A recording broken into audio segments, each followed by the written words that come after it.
थोड़ा सा रियलाइजेशन शायद आप भी करें कि इस वक्त पार्टी इन टैटर्स है, पार्टी इस वक्त डिसऑर्गेनाइज्ड है, और क्या आप समझते हैं कि थोड़ा आपको अपनी स्ट्रेटजी चेंज करनी पड़ेगी कि आप बड़े अहम मौके आप लोगों ने गंवा दिए कि इमरान खान साहब अगर आज बाहर होते और इस हुकूमत को भी चलने दिया जाता, सिस्टम भी चल रहा होता अनटिल नेक्स्ट इलेक्शन, तो शायद आपको वो प्रॉब्लम्स ना होती जो इस ज़िमनी इंतखाब में हो रही हैं। व्हाट डू यू से सर, क्योंकि आपका अपना वज़ीर आला सोहेल अफरीदी जिस सूबे के हैं, देखिए हल्के से हारे आप जी जो सूबा वो गवर्न कर रहे हैं। जी सर। अच्छा, मैं बड़ी सिंपल सी बात बताना चाहता हूँ। देखिए, जो 24 फरवरी को जो इलेक्शन हुए उसमें पीएमएलएन ने 17 सीटें ली थी। उसके बाद से लेके इन्होंने जो सीटें हासिल की अब वो उसको पॉपुलरिटी कहते हैं।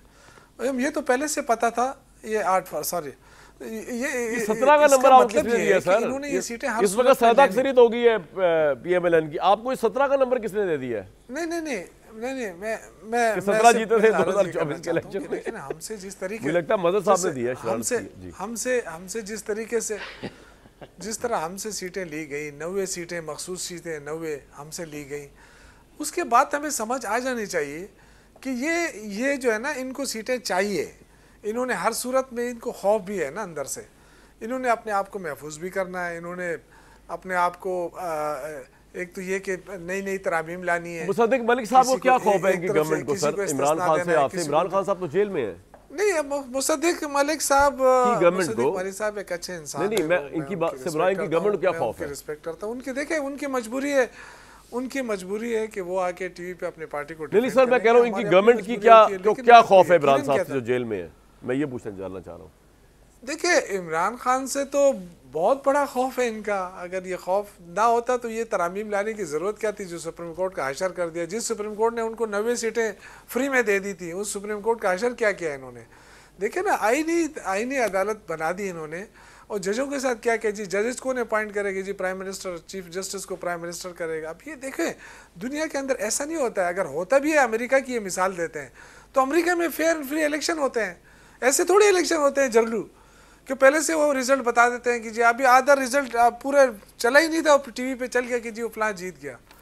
इस तरह कभी भी नहीं होता है। आप मुसद्दिक मलिक साहब, मैं अगेन आपसे मैं आपकी रिस्पेक्ट करता हूँ, लेकिन जो तरीका इस्तेमाल किया गया, मैं टीवी पे बैठा हुआ था, मैं एक प्रोग्राम में था और एंकर ने कहा कि आप तो वहाँ पे हार गए, जबकि मेरे पास जो रिजल्ट आ रहा था, मैं अपने टूल्स पे देख रहा था फॉर्म 45 वाले, उसमें 25,000 से ज़्यादा वोट थे शहनाज के। लेकिन उसी प्रोग्राम के दौरान, जबकि रिजल्ट अभी पूरा नहीं आया था, कि जी ये कैसे आप हार गए? मैंने कहा जी हम तो हारे नहीं है, मेरे पास जो रिजल्ट है, तो इससे आप अंदाजा करें वो पहले से।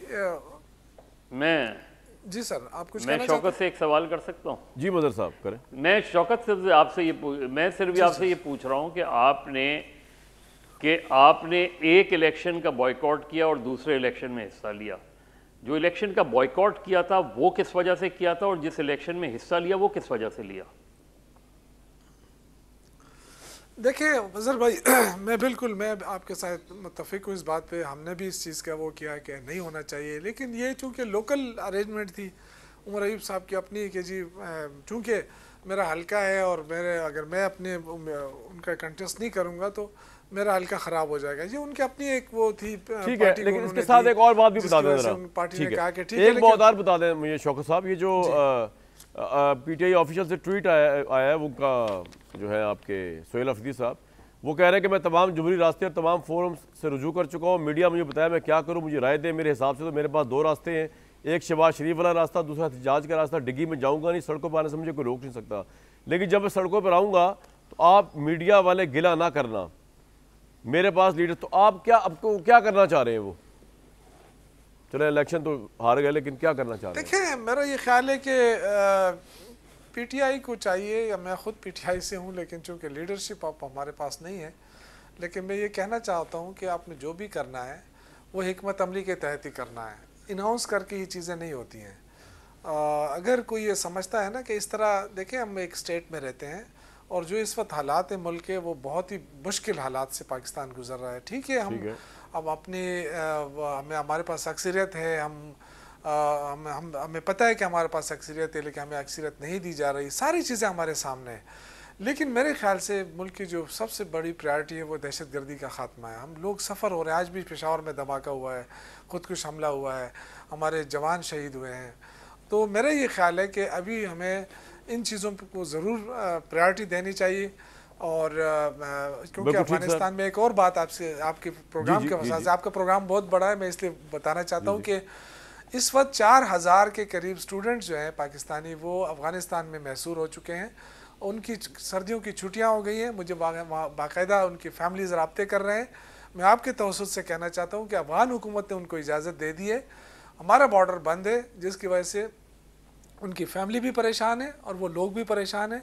तो अगर आपके प्रोग्राम के वसातत से वफाकी हुकूमत, मुसद्दिक साहब भी बैठे हैं, अगर ये मसला हल कर दें तो ये इंसानी मसला है, हमारा कोई नहीं, पाकिस्तानी है, उनको इज़्ज़त देनी चाहिए। स्टूडेंट्स हैं, मेडिकल समेत मुख्तलिफ शोबों में वो लड़के पढ़ते हैं, तो वो मुश्किल में है और मुझे बार बार उनकी फैमिलीज रब्ते कर रही हैं। तो मैं आपके प्रोग्राम के वसातत से मुसद्दिक साहब, इस सिलसिले में आप क्या कर सकते हैं? 4000 स्टूडेंट्स जो अफगानिस्तान में महसूर हो चुके हैं, उनको फ्लाइट्स के जरिए बुलाया जा सकता है अगर बॉर्डर बंद है तो? ज़रूर ये मैं ज़रूर ये इंफॉर्मेशन ज़रूर कल इंटीरियर मिनिस्टर और दीगर जो भी रिस्पॉन्सिबल लोग हैं उन तक पहुंचा दूंगा। लेकिन अफ़गानिस्तान में कौन सी ऐसी यूनिवर्सिटीज़ हैं जहां पर लोग दूर जगहों से आते हैं पढ़ने के लिए? मैंने कभी सुना नहीं है। मैंने सुना है लोग मुख्तलिफ जगहों पे जाते हैं, बाद सेंट्रल एशियन स्टेट्स में जाते हैं, अमेरिका में जाते हैं, लंदन में जाते हैं, ऑस्ट्रेलिया में जाते हैं। मुझे नहीं पता था कि पाकिस्तान से पढ़ने के लिए लोग और हज़ारों की तादाद में अफगानिस्तान जाते हैं। मगर अगर जा रहे हैं और मेडिकल की जो एजुकेशन है ना, मेडिकल के एजुकेशन के लिए बहुत ज़्यादा तलबा जा रहे हैं हमारे अफगानिस्तान में। पहले तो बहुत ज़्यादा हो गए थे, लेकिन अब चूँकि सूरत हाल ख़राब है, लेकिन बहरहाल जो पहले जा चुके हैं वो वहाँ पे हैं। अभी उनकी सर्दियों की छुट्टियाँ हो गई हैं, तो ये नहीं तो वो देख लें आप, पाकिस्तान में कोई मेडिकल यूनिवर्सिटी, अफगानिस्तान के तो हालात बड़े अजीब से नहीं शौकत साहब? वहाँ पे जाना, वहाँ तालीम हासिल करना, वो तो वॉर रिडन कंट्री है। जी ये बहुत सारे स्टूडेंट जाते हैं वहाँ पे, बस रिस्क लेते हैं बहरहाल, क्योंकि वहाँ पे मेरिट और इन चीज़ों का शायद इस तरह ना हो जिस तरह हमारे यहाँ। राइट, आपका पॉइंट आ गया सर।